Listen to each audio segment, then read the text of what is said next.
Antonia. Yeah. Mimi nakufuatilia on status mostly na nakuona unavyovifanya. Okay. Unawezaje kufanya biashara na sasa hivi una maduka mawili, unafanya MC, na kwa wale watu ambao tunakuona, you are a very good friend everybody wish to have. So at the same time Baraka is lucky uko pale as a wife. Like how able tupeleke kwa sababu okay, tuambie. Well, mimi whatever I do, I'm just trying to be me. Wow. Yeah, that's how I am. Yani hakuna chochote ambacho na fake. Yani ndio maana almost yani ukifuatilia status zangu ukitaka kuniona unaniona kwa sababu utajua niko wapi. Kiamka asubuhi I share niko dukani kwangu, nafanya sales au nitapost biashara, kama nitaenda kwenye party au say today I'm going to the party. Nadhani ndio lengo la status. Status imewekwa ili watu tujue how is your day. Sasa naona watu wengine wanadhani kupost status ni kuonyesha maturity. You can still post na bado ukawa matured bila kumuoffend mtu. Lakini pia kitu kingine, I am trying to do the things ambazo sijazifanya nikiwa mdogo. Kuna vitu vingi ambavyo watu wamevi-experience utotoni, mimi sijavi-experience. Nimesoma boarding miaka 6, unakaa shule mwezi wa kwanza mpaka wa 6, ukirudi wa 6 mpaka wa 12, yani unakaa nyumbani kidogo. Kwa hiyo sasa hivi ndio muda wa kujichanganya na jamii. Lakini pia nina imani kubwa sana juu ya watu wanaotuzunguka. Yani ukitengeneza good impact kwa watu wanaokuzunguka, yani wale ndo maisha yako. Hata uwe na hela nyingi kiasi gani, usipoishi vizuri na watu utakuwa so depressed. Kwa sababu kuna vitu vinawahitaji watu. Especially sisi wafanya biashara. Nitaishije bila marafiki? Nitaishije bila watu? Kesho na kesho kutwa kukiwa kuna tatizo lolote, watakao nisaidia ni watu. Either nikiwa nimefiwa, either nikiwa nina sherehe, either nikiwa nina shughuli yoyote nyumbani kwangu, itahitaji watu. Kwa hiyo nisipokuwa vizuri na watu, maana yake nitafiwa, nitakosa watu. Nitafanya shughuli nitaalika watu hawatakuja, you understand? Au nitakosa wa kualika kwa sababu siko karibu nao, you understand? Yeah, kwa hiyo I'm just trying to be me, lakini pia nadhani ni chimbuko la familia yangu. Mimi nilikotokea tunaishi kwa upendo sana. Mimi ukimwangalia babangu kika naye 1 hour, utajua kabisa babangu ni reflection ya mimi. Really? Yes, unaelewa Utajua tu babangu ni reflection yangu. Yani ndio tulivyo. Naweza kusema ni genetics, sijui iko kwenye damu, ni watu wa watu. Nice. Kwa hiyo I can relate kwa sababu navyoongea na marehemu babangu, like we are twins. Okay. I can't talk for hours. Kwa hiyo probably it's a that is girls thing. Exactly. Mimi nadhani nimerithi vitu vingi sana kutoka kwa baba. Everything, nadhani mind, sharpness, mambo ya kufanya biashara. Babangu ni academician, hafanyi biashara sana, lakini anafanya biashara. Ya confidence na kujifunza, kujipambania, being independent. Babangu amekuwa independent mapema sana kwa sababu aliwahi sana kupata watoto. Imagine my dad akiwa 21 years alikuwa na firstborn. Life forced him. Kwa hiyo maisha ya kupata watoto mapema ilimfundisha kuwa mpambanaji. I'm learning a lot from him, and maybe hawezi hata kujua kama anajifunza vitu kutoka kwake, ila akiona hii ni role model wangu. Najifunza sana kupambana, hamtegemei mtu, yani ni Mungu na kufanya kazi kwa bidii. And that's what I do. Mimi kwa maisha ambayo ninaishi ni normal, yani kipato cha mume wangu kinatosha mimi hata kutokufanya kazi.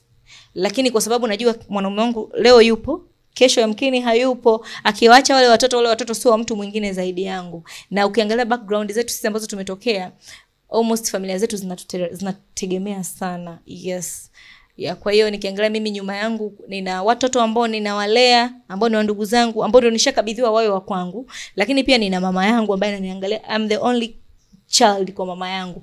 Yaani kwenye tumbo la mamangu niko peke yangu. Kwa hiyo mimi ndo rafiki wa mama yangu, mimi ndo mtoto wake wa kwanza na wa mwisho kwa sababu tayari kashapita menopause. So hivyo vyote vinapelekea the struggle behind business, nafanya kazi kwa bidii, natafuta huku na huku, nafungua duka lingine just because kuna watu ambao wako nyuma yangu.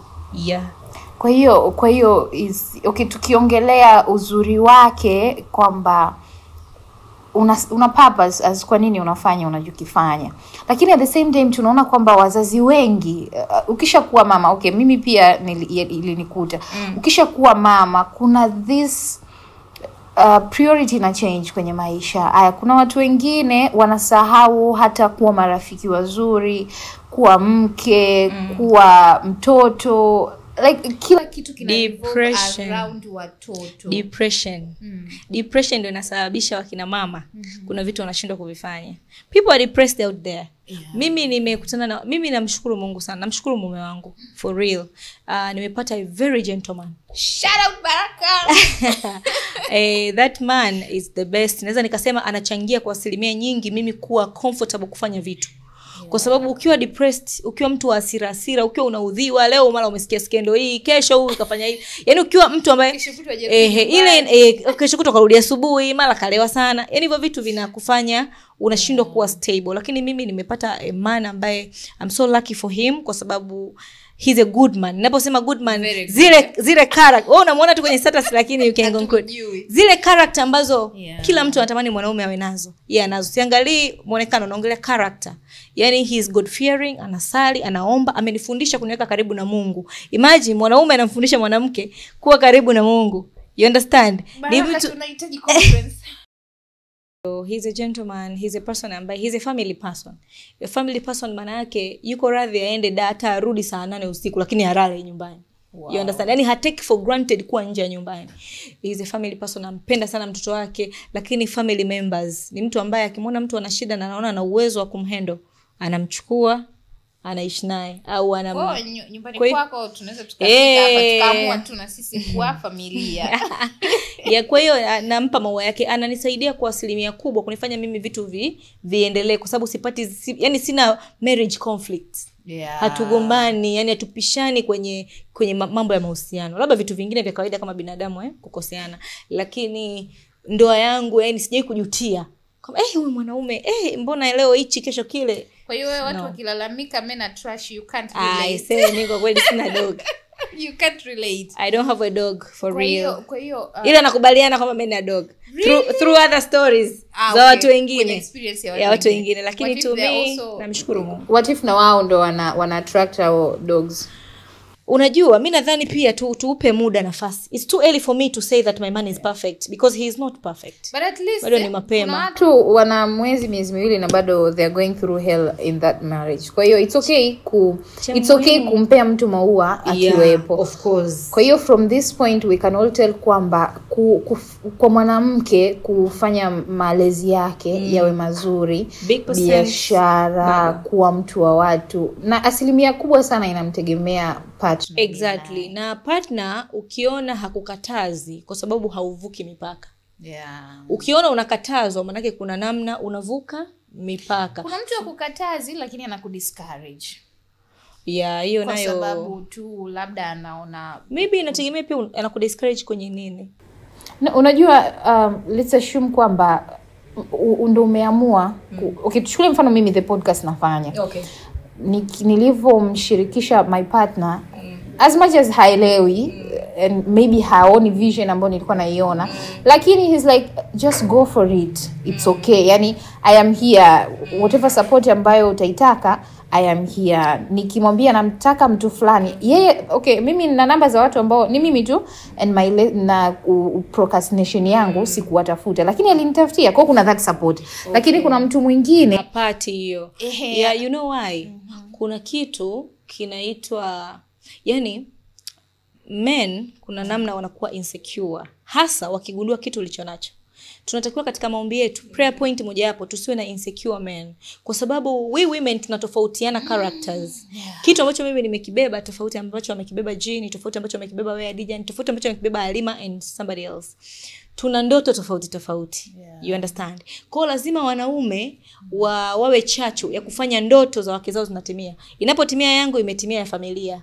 You understand? Kwa hiyo nadhani watu wengi ambao wanakuwa discouraged kufanya vitu vya maana au wanakuwa discouraged kusonga mbele au kama hivi kuexpand biashara na vitu kama hivyo, wanakuwa na wanaume ambao wako insecure. And a man who is God fearing, mtu ambaye anamuogopa Mungu, unajua kwenye kumcha Mungu pia kuna gharama lazima utoe fungu la 10 kiuaminifu, lazima utoe malimbuko kwa uaminifu, lazima utoe sadaka kwa uaminifu. Hivyo vitu vyote vinatoka wapi? Lazima uwe na source of income.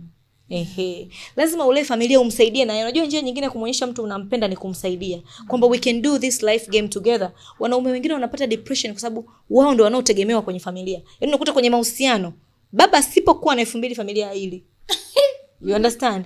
Kwa hiyo hata mwanaume anakuwa yuko depressed. Unaweza kumwambia nataka niende sehemu fulani, akakukataza kwa sababu anajua hakuta kuingizia chochote. Ukienda kule utanufaika na nini? What will you bring to the family? You understand? Kwa sometimes unakuta mtu anakatazwa labda kwa sababu pia ya kukosa mipaka, lakini pia ni kwa sababu iko kitu hakina purpose. Mimi kwa mfano unaenda kuchukua mzigo Dar au unaenda kuchukua mzigo Zanzibar. Mume wangu hawezi kunikataza kwenda kuchukua mzigo kwa sababu anaona impact kwamba through business naingiza nini. Kuna mwingine anakataza out of wivu. You understand? Ndio hizo insecurity sasa. Mtu anakuonea wivu kwa sababu yuko insecure. Labda haamini kipato chake. Kwa anaona kama labda si utampita. Yani kuna vikolokolo fulani ambavyo nishasikia kwa baadhi ya watu like how do you travel? Sisi tunakatazwa kusafiri. Sasa kazi yangu inanibidi nisafiri. You understand? Biashara ili tufanye kitu fulani au ili to move au mimi niweze kuwahudumia ndugu zangu nimpunguzie yeye majukumu kwa sababu yeye anaponioa maana majukumu yangu mimi na ndugu zangu yako juu yake. Lakini ili niweze kumpunguzia majukumu mambo mengine yaende, lazima mimi ni take care ndugu zangu. Mimi mume wangu asipomtumia mama yangu pesa silalamiki. Why? Kwa sababu na mimi nina kipato cha kutumia wazazi wangu. Yeye ana vitu vingine anavitake care. Kodi za nyumbani, vyakula, raise sisi tunavaa napendeza and everything, you know. Kwa hiyo insecurity in general. Kuna wanaume wana insecurities, wanawafanya wanawake wao wanashindwa kuexpress talent zao. Kwa mfano mimi napenda kufanya UMC. Nimesha practice UMC. Siwezi nikapata tenda ya UMC na ninalipwa, mume wangu akanikataza. The only thing ataniambia baba nitashindwa kukupeleka nimechoka, endesha mwenyewe. Alafu nitakufuata baadaye au ndani hii nenda alafu utarudi mimi niruhusu nipumzike. You understand?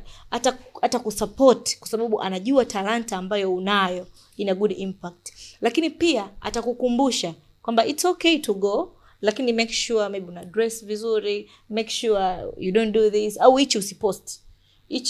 Hichi post. You understand? Hivyo vitu vipo kama mwanaume lazima akikukataza na wewe usifanye. Yeah. Kuna siku tuko kwenye the same group. Kuna I think ilitokea discussion ya vitu vya kukataza watoto kuvaa, I think something like that.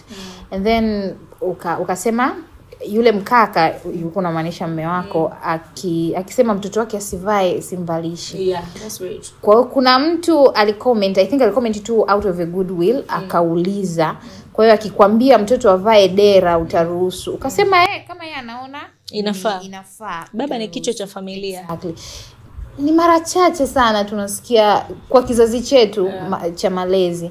Mara chache tunasikia hizi confidence za mtu kusema kwamba mimi I don't mind kumruhusu mume wangu kufanya maamuzi. Mume wangu pia ni baba wa huyu mtoto. Kwa hiyo ana say over that kid. Na dunia tuliyoko sasa hivi it's even harder kusema kwa sababu kuna uoga, kuna mambo mengi ambayo yapo when it comes to men and women. Kuna battles ambazo tunazifight so unnecessarily. Badala ya sisi kuwa team, somehow tuna fight against each other. Ni kitu gani? I would ask kama nitauliza vizuri. Ni kitu gani ambacho you don't mind kumruhusu? It's not even kumruhusu. Ni kitu gani huoni kazi baba kuwa baba? Siku hizi kuna vitu vingi sana ambavyo watu wanajustify kwa nini baba wasiwe that much babas. Kwa hiyo do you think yani kuna relationship ya mtu uliyemchagua, aina ya mtu unaishi naye na kumruhusu kuwa mzazi? Actually we are not supposed kumruhusu mzazi actually. Yani nakumbuka that discussion in that same group ambayo tulikuwa pamoja. Nilisema kwamba mimi mwanangu kitu ambacho babake atakikataza nitakifuata. Why? He is the father to the kid. Sawa? Kuna watu ambao they think unajua mama yuko karibu na mtoto kwa sababu sisi ndio tunahusika 100% kwenye malezi. Lakini sisi tuna opinion, hatuna final say. Sisi tunaweza kutoa mawazo tu.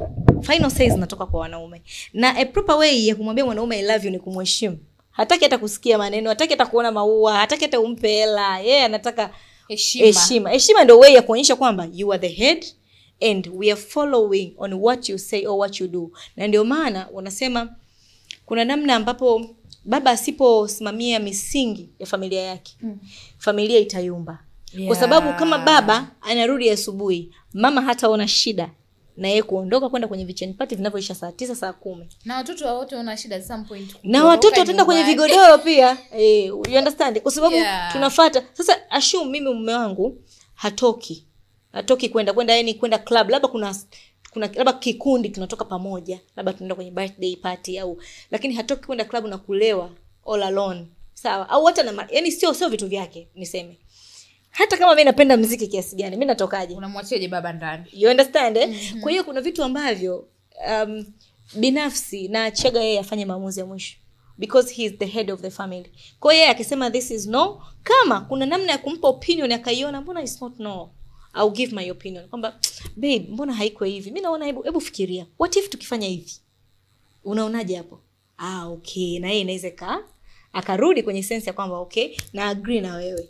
Lakini hiyo imetokana na kwamba umeshaona hekima zake, umeshaona anaposimama ni mwanaume wa aina gani. Sure. So you don't mind kusimama as msaidizi kama mke na yeye anasimama as kiongozi. Sawa? Kwa hiyo mwanaume ambaye ameamua kuwa mwanaume na kusimamia sehemu yake ni rahisi sana kumheshimu. Yeah, sure. Kwa hiyo kina baba, kama kuna kina baba wananiangalia, take notes from Sonia.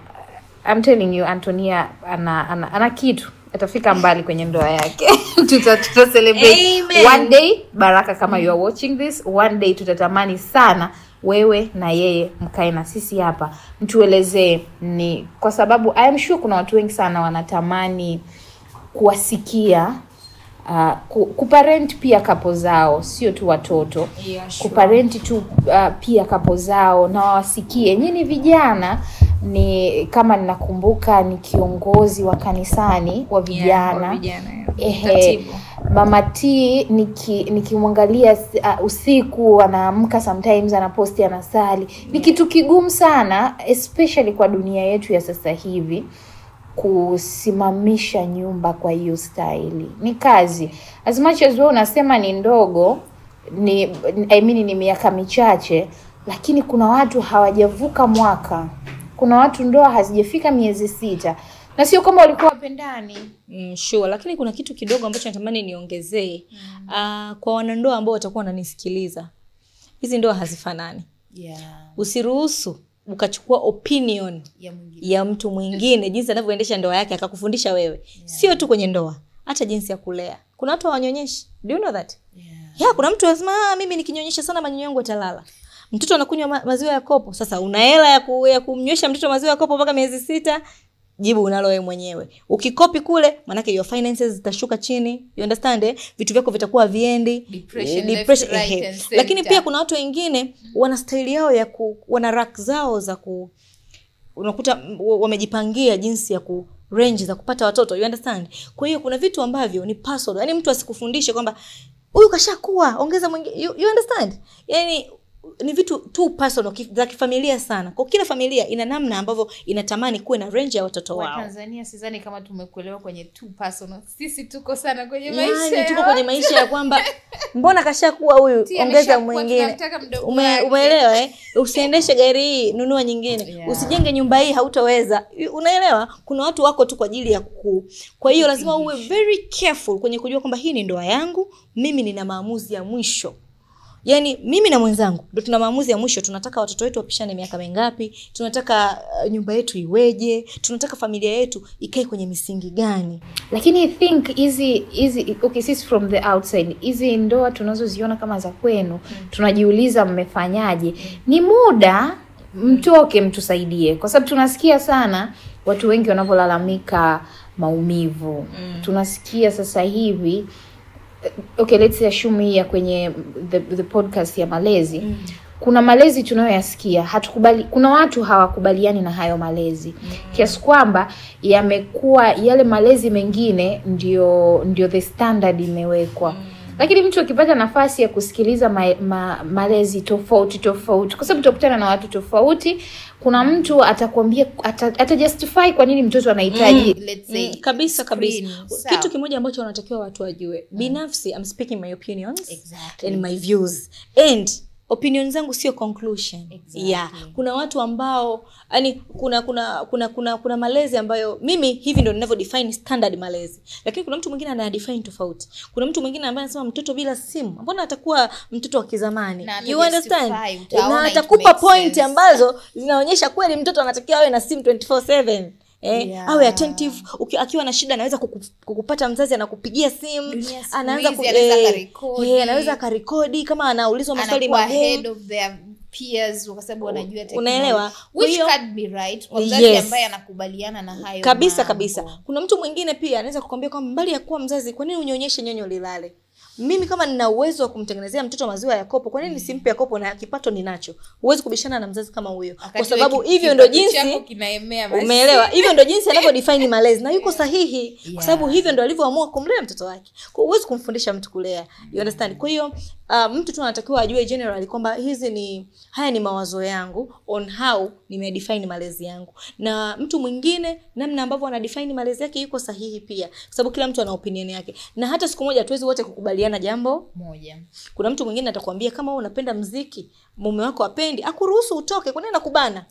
Wewe toka, utarudi. Cha muhimu labda akupeleke afu haki sawa kwa, you understand? Kwa hiyo kama mimi nimechagua kama yatoki na mimi sitoki, maana yake it's okay. It's okay kwangu, na kwa mtu mwingine kama haiko okay pia yuko sahihi. Exactly.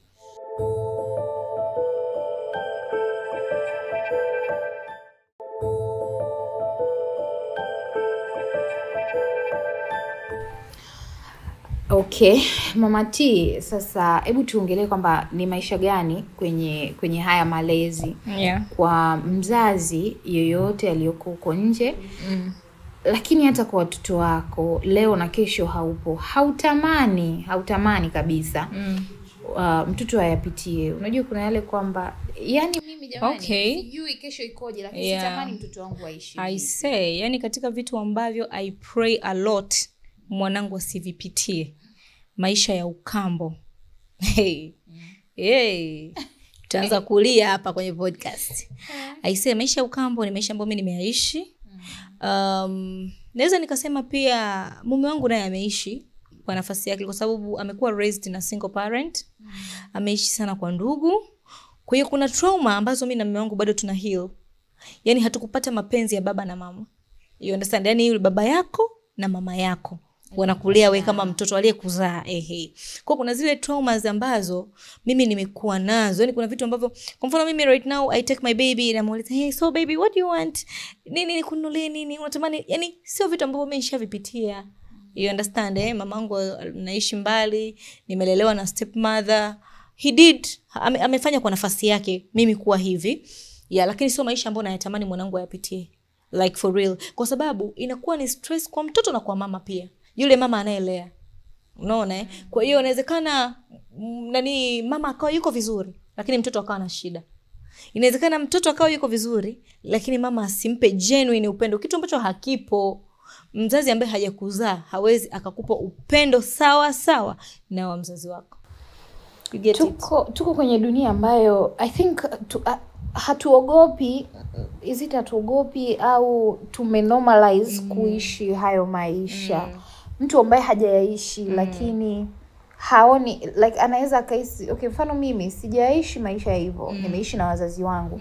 Lakini I'm like, mbona kama nina uwezo wa kulea mtoto? Unajua kuna hiyo squeeze. Rahisi sana kusema.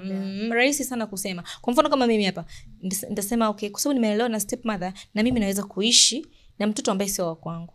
Very easy. Lakini ukiingia kwenye mchezo, ule mchezo sio rahisi. Kwa sababu kuna makwazo. Mama anaweza akakuadhibu kama mtoto umekosea. Mtoto perception yake ni kwamba nimeadhibiwa kwa sababu yule si mama yangu. Uone kama unampa stress mama. Yule mama ambaye sio wa kwako, kuna namna atashindwa kukulea vile ambavyo unataka kulelewa. Lakini mtoto wake aliyemzaa akimwadhibu, yule mtoto hawezi kusema mama umenichapa kwa sababu wewe sio mama. You understand? Hata sikumbuki mamangu akinichapa mpaka nikahisi. Umeelewa? Yani kwa unaona tu mama kanichapa kwa sababu natakiwa kuchapwa akiwa ni mama yako. Akiwa umefanya kosa. Lakini pia vile vile kwa mtoto huwezi yani kwa mama pia kuna vitu huwezi kumridhisha mtoto ambaye sio wa kwako. Kuna kabondi fulani hakawezi kuwa naturally tu, hakawezi kuwepo. Kwa hiyo ya nini yote hayo? Ninachoomba ni uhai. ili nipate nafasi ya kumlea mwanangu mimi mwenyewe au kuwalea watoto wangu mimi mwenyewe, kwa sababu kuna stress. Mimi nitapata stress nikimlea mtoto wa mtu, na yule mtoto wa mtu atapata stress kulelewa na mama mwingine. Na hiyo stress mwisho wa siku yote ukicombine kwa mzazi pia anashindwa kutoa genuine love. Kwa mfano mimi babangu najua ni baba mwenye upendo sana, lakini kuna ile genuine love anashindwa kuitoa ya moja kwa moja kwangu just because naishi na mama wa kambo. You understand eh? Kwa hiyo inakuwa kuna hizo frustration. Kwa mwanaume ambaye bado hajapata mtoto, kama unaweza kuzuia, hebu oa upate mtoto kwenye ndoa. Kwa sababu ukipata mtoto nje ya ndoa afu kaja kumuoa mwanamke mwingine, kuna namna kwenye kumlea mtoto inakuwa ngumu. Ila advantage niliyoipata kwenye hayo maisha, unakuwa very strong. Yaani mimi mpaka unitoe machozi, sijui umenifanyaje. Kwa sababu nishalia sana kitandani, nishalia sana nyuma ya nyumba. Yaani nishaumizwa, hakuna maneno magumu ambayo sijawahi kuyasikia nikiwa nakuwa. Imagine ushakuitwa na jirani, afu anakuambia nimesikia hichi na hichi, afu unakuta sio vya kweli. Jirani, unajiuliza jirani kaambiwa na nani? Unajikuta unalia au kwa sababu unaishi hivi au kwa sababu, yani unapitia kumuona mtu mzima. Anyway, ngoja tusiongee sana, lakini to make the story short, sio maisha ambayo ninayatamani kwa kweli. Maisha ya ukambo sitamani mtoto wangu ayapitie. Yanakuja na sonona, tena sonona inazidi mamako akiwa hana uwezo, inaongeza sana sonona. Kumbe mimi mamangu alikuwa hana uwezo, ndio maana nalelewa na mama wa kambo. Light kama mamangu angekuwa ni mama aliyesoma, angekuwa ameenda shule, maana yake angekuwa hata na kipato cha kunisomesha mwenyewe, nikaa naishi baba ananilea lakini mbali nikiwa kwa mamangu, lakini hana uwezo. Now hiyo combination, mamako hana uwezo, alafu acha kabisa. Kwa hiyo sitamani kupitia hivyo, lakini advantage yake kama nilivyosema, unakuwa strong kwa sababu unakuwa ushaumia sana. Lakini pia inanifundisha namna nzuri ya kuishi na mtoto wa kike. Mimi ninajua jinsi ambavyo vitu nilivyovikosa. Kwa hivyo nilivyovikosa ninavidedicate kwa mtoto wangu, na videdicate kwa mabinti ninaoishi nao. Inapata nafasi ya kuishi na watoto wa watu ambao hata sasa hivi ukiwaita ukiwauliza hawataki hata kuondoka kwa dada yao. Why? Kwa sababu I give it all. Vile nilivyovikosa mimi ndo navipa. Mimi kuna kipindi nilikuwa hata sipati zile basics ambazo unatakiwa tu mama ujiongeze kwamba mtoto wa kike anatakiwa awe na ABC. You understand? Kwa hiyo kama vile basics nilivikosaga, mimi nahakikisha zile basics mtoto wa kike ninaishi naye nyumbani kwangu anazipata, ili asipitie ile trauma ambayo mimi nimefanyaje, nimeipitia. Advantage ya kuishi kwenye ukambo ni kwamba unajifunza kujitegemea. And kwa kujitegemea kwangu ndio maana hata wewe umeona nafaa kuojiwa. Yeah, kwa sababu ukijifunza kujitegemea unajifunza kwamba this world needs me to battle by myself. There is nobody behind me. Kwa mimi kuna muda nasahau kama babangu ni professor, kuna muda nasahau kama babangu ni mtu mwenye hela. Yaani nasahau. Na focus kwamba kesho na kesho kutwa babangu hayupo. Mama ananiangalia mimi, hana mtu mwingine anayemtegemea. Na focus kwamba yani na assume kama wazazi wasipokuepo, I can still naweza kuendesha maisha by myself. Ndio maana I'm hustling. Yeah, kwa hiyo hayo malezi yamenifundisha kuwa strong. Kwa hiyo unahisi haya malezi kwa namna gani au ni kwa wapi? Okay, both kwa sababu wewe na mume wako mna almost the same experience. Yeah. Mnahisi inaweza ikawa ndio sababu mmeamua kuwa familia yenyewe, kwa sababu unajua ukiwa hujawahi kupata kitu unajua umuhimu wake. Ni sure. Yaani kwa mfano maisha ambayo ameishi mume wangu yamemfundisha kuwa humble. Kwa sababu imagine maisha ya kulelewa na mama mkubwa, mjomba. Umeona unatoka likizo urudi nyumbani. Nyumbani hamna kitu. Kwa unaenda kuishi kwa kaka. Kwa sababu kaka ndo kidogo atakupa pocket money urudi. Mimi nikikuwa it's so surprising. Mume wangu alikuwa anafanya kazi akiwa form 2, alikuwa anafanya vibarua ili ajisomeshe. Can you imagine? You understand? Kwa amepitia hayo maisha ya kubonda mawe kwa Wachina, apate 5,000 anunue uniform. Amefeli form 4 ana receipt. You understand? Anafanya vibarua ili apate hela ya kulipia mtihani ya receipt. Ameenda chuo, amepambana, yani hajui Kiingereza kivyo, lakini amepambana nitafutia uongozi kwa sababu uongozi unalipwa. Akawa senator ili alipwe, kwa sababu kwa kupitia kulipwa kwake ndio anaweza kuendesha maisha yake. Hajawahi hata kupanga akiwa chuo. Kwa sababu utapanga utalipaje? Kodi. Kwa siku zote unatafuta mtu kukubeba kwenye room, kwenye hostel ili uishi. Hayo ndio maisha ameishi mume wangu. So that humbleness imemfundisha kujua kwamba hivi alivyo imetokana na ile humbleness. Hakuwa anapata kila anachokitaka. Alikuwa ni mtoto ambaye ana strive kujitafutia. He's that kind of a man. Kwa ile sasa hivyo tukutanisha na mimi nimeishi kwenye mazingira ambayo siwezi kupata napata basics, napata vitu important, lakini kuna vile vitu necessary nilikuwa siwezi kuvipata. Siwezi kupiga simu kwa mama na muogopa mama ninaishi naye, kuna kitu genuine sikioni, yani there is no genuine love. Yeah. Kwa hiyo unajikuta tu unakuwa mtoto fulani hivi ambaye una vitu vingi moyoni, you don't say them. Unaishi kwenye upweke mpaka nimemaliza, mpaka nimekutana na boyfriend, tukawa boyfriend and girlfriend kwa miaka 4, nikawa mke wake. Yeah. Kwa hiyo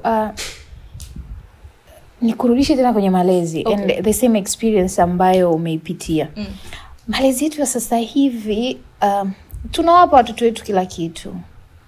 Sawa, as much as tunawapa out of love, lakini kuna namna ni kama tunawakosesha hiyo resilience ya kuweza kupambana, kujitegemea. Nilisikiliza a clip on Instagram juzi, kuna mtu alikuwa anasema mtoto wake alipofika chuo akakutana na mtoto mwingine, wanakaa the same hostel. Kwa hiyo huyu mtoto gari yake ilisha mafuta, akapark, of course ni mtoto uko nje, akapark ile gari, na mwenzie ambaye ameshakuwa yani kwa ameshazoea kufanya vitu, kujifunza, akajiuliza, ameona gari la mwenzie limepaki wiki 2, akamuuliza what happened to your car, is there a problem with it? Akasema no, it doesn't have any problem, ni kwamba tu gari halina mafuta, na babangu ndio the only one who fills the car. Kwa hajui hata ukienda gas station unatakiwa kufanya nini. Yaani hadi mafuta anawekewa. Kwa amezoea baba labda over the weekend anachukua gari, anaenda kulijaza, mtoto anapewa gari, kazi yake ni kudrive. The same case na wanawake. Wanawake wengi wanatufanyia utani kwamba kazi yetu kwenye gari ni kuendesha peke yake. We know nothing about cars. Sure. Lakini mwanaume ambaye hata hana gari anajua hizo ekaeka nini cha kufanya wapi. Kwa hiyo I think hii ya kujitegemea na kupambana ukiwa mdogo kwenye growth yako inasaidia wengi. Na kwa sababu inasaidia, tunakuja kuona faida yake huko mbeleni. Sasa sisi wazazi wa sasa hivi tunafanya out of love, na most of us tunawapa watoto kile tulichokikosa. Don't you think kwamba tunaenda kuharibu watoto? Kama nilivyosema awali, kumpa mtoto kitu anachokitaka ni kuonyesha upendo, lakini tufanye kwa kiasi. Ndo nataka nirudie kidogo hapo kwamba for example, unaweza mkaa mmetoka nyumbani, labda mnaenda sehemu, sawa? Umemnunulia mtoto kitu, wakati unarudi anataka tena kitu kile kile. You understand? Mpaka analia, anapiga miguu. Wewe sasa kwa sababu hutaki kuona mtu analia, anapiga miguu, unaenda tena kukinunua. Kipo nyumbani unakuta, unaenda kuongeza ili umridhishe mtoto. Kuna chakula nyumbani. Sioni kama ni malezi sahihi. Yeah, yani lazima tuwe lazima tuwe na limits. Yani lazima tuwe na limits. Kumpa mtoto kila anachokihitaji, sio kuonyesha kwamba unampenda. For example, mimi kwenye ukuaji wangu sikuwa napata kila kitu ninachokihitaji. Pocket money ikiisha, navumilia nirudi likizo nyumbani. Lakini sio kwamba ningepiga simu nisingetumiwa. Kwa hiyo ni kwa sababu najua kwa nature ya wazazi wangu walikuwa pia wanatufundisha kujitegemea. Yaani wewe ukipewa pocket money 50,000 ukaa nayo miezi 6, utajua wewe unaibalance vipi. Unaelewa? Utajua wewe una balance vipi. Lakini muda huo unaenda kuchukua hela. Kwa mfano kuna sehemu moja ilikuwa inaitwa kwa Basa, hapo ndio umeweka fedha. Ukienda kutoa hela unakuta pale kuna watu pocket money zao 200,000. Unajiuliza wewe, mbona hela nyingi? 200,000 si ada hii. Mbona hela nyingi hivi? Mtu ndo anapoa pocket money. You understand? Lakini nikirudi nikikumbuka kwamba okay, ana wazazi wake, nina wazazi wangu. Kwa hiyo natumia kile ambacho mimi sijawahi kucomplain kwamba baba yeye 50 mbona haitoshi, sio nini. Hadi sasa hivi as I'm growing, nina uwezo kupiga simu na kuomba nyumbani hata 3 niongezewe mtaji. Kuna kitu nataka nifanye, naomba mnisaidie. Lakini kwa sababu nimekuwa nikiamini kwamba natakiwa nijitegemee, sijawahi kufanya hivyo. Umeona? Kwa hiyo as long as haini affect, labda siku imetokea labda umefeli kabisa kwenye biashara, of course nitapiga simu. Lakini kwa sababu hakuna umuhimu wa kuomba, kwa sababu biashara imesimama, nina uwezo kuwa na humble beginning. mimi sioni kama. Kwa hiyo mimi nadhani tuwe na kiasi kwenye, tunawapenda watoto wetu lakini tuwe na kiasi kwenye kuwalea. Sio kila kitu anachotaka. Baba anataka jezi ya Malchi, kesho hii hapa. Dada anataka kesho hii hapa. Hii laptop sielewi nini, nibadilishie, kesho umembadilishia. No, lazima watoto waelewe kwamba kuna kupata na kukosa. Lazima mtoto aelewe kwamba leo mimi mume wangu kuna muda mtoto wangu anamwambia daddy I want juice, babake anamwambia don't have money. Lazima alisikie hilo swali ili kesho na kesho kutwa akiambiwa sina hela asiwe mwanamke wenye gubu huko mtandaoni. Wanaume hawahudumii, hawatutupi hela, hawatutunzi. Muda huo mama yako alikuwa atunzwe. Lakini wewe mtoto wa kiume umemuomba shilingi 50,000 ya kusuka, amekwambia hana, unaona kama he is not a man. Kwa hiyo lakini ndio maana watu wengi we are going through relationship problems unnecessary. Tunawapa expectations kubwa sana wanaume. Katika hali ya kawaida tunawashumu kwamba ukishakuwa mwanaume muda wote waleti yako iwe na hela. Yaani wanaume amefika. Wanapaswa kutuhudumia. They're supposed to be responsible with their family. Lakini it's not all time wanazo. Tunatakiwa tutuelewe kwamba kwa uwezo wao wanatakiwa wafanye kwa nafasi zao, lakini ikitokea mtu hana, you have to understand. Niliona Twitter mtu anasema hajui nywele ya 300,000 inafananaje, and I was like sijawahi kuisuka, kwa hiyo I also can't relate. Me too. No lie. Sijawahi kusuka, sitakuja kusuka. Nywele ya 300,000. Au kuna kipindi pesa itashuka thamani labda 300,000 kwa kipindi hicho itakuja kuwa kama 3,000. Ila 300,000 hii tunayohesabu 10,000. Wewe no thank you. Kusuka labda kununua nywele, unakuta kuna event kusuka walikuwa I think labda kununua nywele. Kwa hiyo hebu tupe hilo somo kwa ajili ya kina mama ambao wamejikatia tamaa, ambao hawajui kama wamejikatia tamaa, lakini ambao wanahisi kwamba ni kazi ku practice self love ukiwa una familia unalea. Kwanza kutokana na science na teknolojia ya sasa hivi, watu kidogo natamani watu wawe exposed, wajue kwamba kujipenda, yani kujipenda sio umalaya. I don't know kama nitakuwa nimeiweka vizuri. Yani kwa sababu kuna mtu anaamini kwamba mtu akishaolewa vitenge, magauni marefu. yani kuna mtu ameshajiwekea mentality kwamba sasa wewe ukishaolewa wewe sio binti. Wewe ni mumama. Si sahihi. Sio sahihi. Wewe ni mama lakini lazima ubaki kwenye age range yako. Mimi ni binti, let's say miaka 28. Naanzaje kuvaa kama mtu wa miaka 35? Itafika miaka 35 nitavaa hivyo. Umeelewa vizuri, nitazikuta. Kwa nini nianze kuruka stage? Na hiyo ndio inapelekea sasa watu wanapata hizo depression. Kwa hiyo utambuka uwe kwa wakina mama, uwe hata kwa wanaume. Lazima wajue kwamba kama umemuoa binti, hakikisha anaendelea kuwa binti ili hali ni nani? Ni mama. Yani kama anavaa, let her appear kama binti.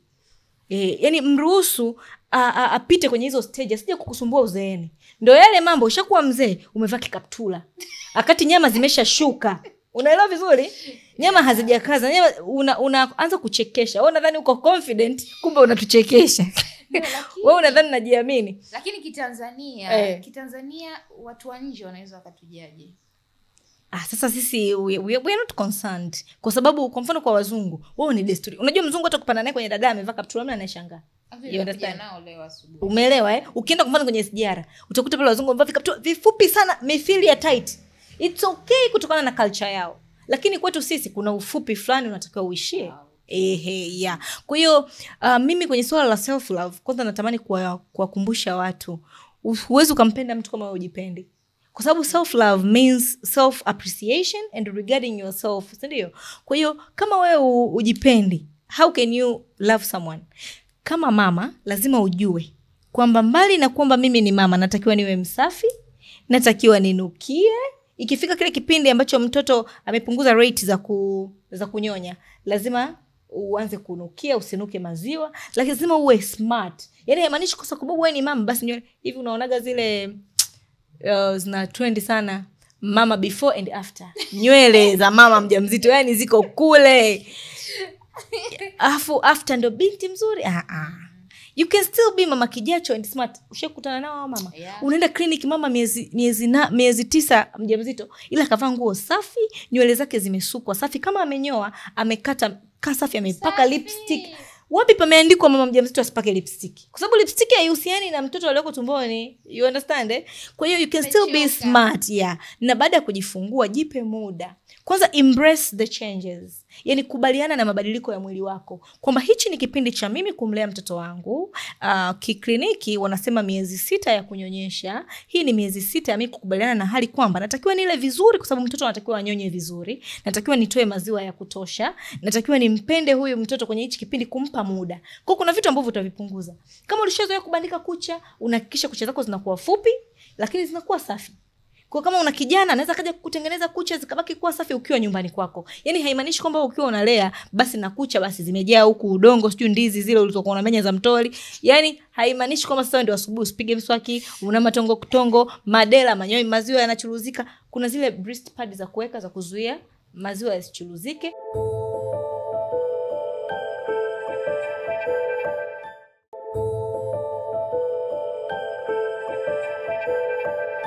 You can still be clean lakini hivyo. Yani you can still be clean bila kuweka hizo excuse kwamba mimi ni mjamzito na vitu kama hivyo.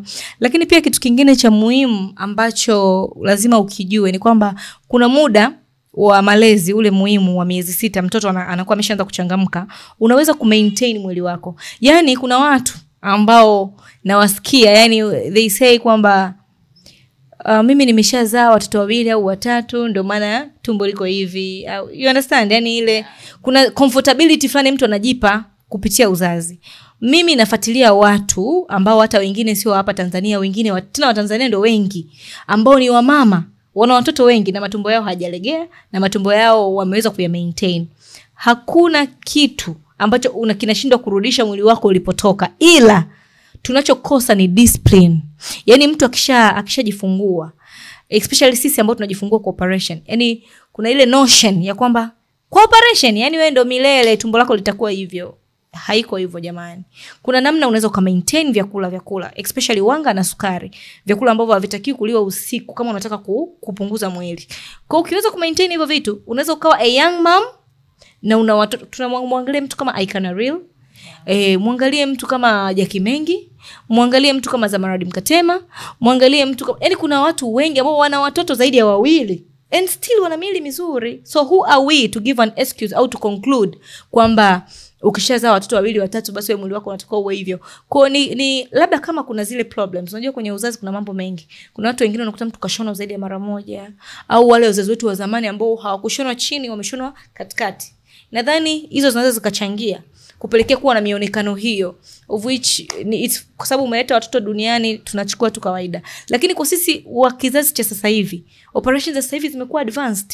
Kwa hiyo kama haujapata matatizo kwenye kujifungua mbali na operation, still unaweza maintain your body, unaweza maintain your skin, unaweza balance hormone. Kuna a lot of supplements ambazo zinaweza kukutengenezea hormones zikawa balanced. Kwa hiyo usikae na kusema kwamba mimi sipati labda period miezi 6 7 kwa sababu nimezaa watoto 2 au 3. No.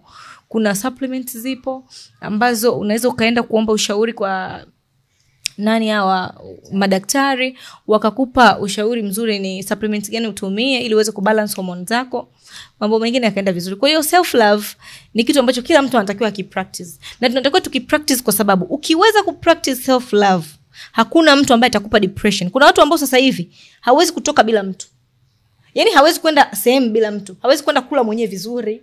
You understand? Hawezi kwenda kusema leo naenda live band peke yangu na enjoy muziki mzuri. Yani anataka kila kitu awe na mtu. Wale ndio watu ambao kesho na kesho kutwa yule mtu asipokuwepo anakuwa depressed. Sijui amenikata off rafiki, amenifanya ni kwa sababu ushazoea kuambatana na mtu. Uwezi kuwa mwenyewe. Kwa mimi nina ile self love jar, na mimi nilijifunza pia mtandaoni, nikaona ni kitu kizuri. Unakuwa na self love jar ambayo unaandika vitu unavyotaka kujifanyia every month. Kila mwisho wa mwezi unaokota kitu kimoja ambacho unatamani kujifanyia kwa huo mwezi. Kwa hiyo unaweza kukuta umeokota unataka ujinunulie kitu fulani. Umeokota unataka ujipeleke date ukale vizuri. Siku moja toka kula kuku mzima wa kienyeji peke yako. Sio kila siku unaenda kula na watu. Kammalize mwenyewe. Exactly, kula kuku mmoja peke yako, chukua juisi yako nzuri kama unakunywa kasavana kako kazuri kabaridi mwenyewe. It's not every day uwe na mtu. Kwa ukiweza kujipa vitu vizuri peke yako, mtu asipokupa kitu kizuri you can't question kwa sababu kile ambacho mtu anakunyima wewe unaweza kujipatia mwenyewe. Kwa hiyo self love ni pana. Ile tukisema tuongelee sasa hivi hatuwezi kumaliza, lakini self love lazima ujitengenezee mazingira ya kujua kwamba wewe unataka kuwaje. Kuwa na mtu mmoja ambaye unamwangalia, alafu fuata nyendo zake, anavyovaa, anavyoishi, anavyotoka, lifestyle yake, yani in general maisha yake. Alafu mtumie yule kama kioo. Kwa hiyo mienendo yako iendane na yule. Lakini pia kitu kingine, kuna vitu vingi vimefichwa kwenye vitabu. Watu hawapendi kusoma. Kwa kitu kimoja ambacho naweza nikasema kinaweza kikaongeza your self love ni kujifunza kupitia maandishi ya watu wengine. Ukisoma vitabu unakuja kugundua okay, kumbe solutions zote kama hazipo kwenye Biblia, zipo kwenye vitabu. Kwa hiyo I think leo nimepata majibu yangu ya how, as much as ulinielezea siku ile, lakini haukunielezea kwa ukubwa huu. Na nina uhakika kama kuna mtu ambaye anakusikiliza na amekusikiliza kwa umakini na alikuwa haelewi anaweza vipi go through maybe chochote anachokifanya plus malezi, anaweza kama mpata majibu. Kwa hiyo kama mwanamke, kama mama, kama mke, tunakushukuru, na pia kama dada tunakushukuru kwa kuwa chachu na mfano wa kuigwa kwa wanawake tunaowalea. Kuna ule msemo unasema may we be them, may we raise them, and I think the other one is I don't know, lakini sisi ambao tunawakuza tuna uhakika kabla hajaenda kutafuta role model nje atakuwa ameshamuona mama. Na kitu ambacho sijakizungumza, mimi ni mkali. Mimi ni mama mkali. I'm not soft. Mimi ni mama mkali kwa sababu kuna vitu ambavyo nataka mwanangu asivifanye. Yaani kuna vitu ambavyo siwezi kuvifumbia macho hata kama ni mdogo kiasi gani. Koti anatafutaga sehemu yake ya kuegemea kwa babake. Yaani ndio sehemu ya kupata ahueni. Kwa sababu ananijua mimi akizingua, kama sio kuchapa au kumwadhibu au kumfokea kidogo, yani lazima nimtwist ili ajue kwamba nimefanya makosa. Kwa hiyo mbali na kwamba nina upendo sana, ni mtu ambaye nina marafiki na marafiki wananipenda, ambao hawanipendi is none of my business, hawakosekani, hainihusu. Lakini pia kwa mtoto wangu na mdiscipline. I'm not a mama ambaye unaweza kaniomba chochote nikakupa, no. Na mdiscipline. Kwa hiyo tuna huyu mama na anatulelea dada T ambaye atakuwa labda na wadogo zake huko mbeleni. Tuseme inshallah. Amina. Kwa hiyo kama mwanamke, mimi pia nimejifunza leo. Ni mama wa watoto wawili, lakini kuna vitu sikuwahi kuviona kwa jicho la leo.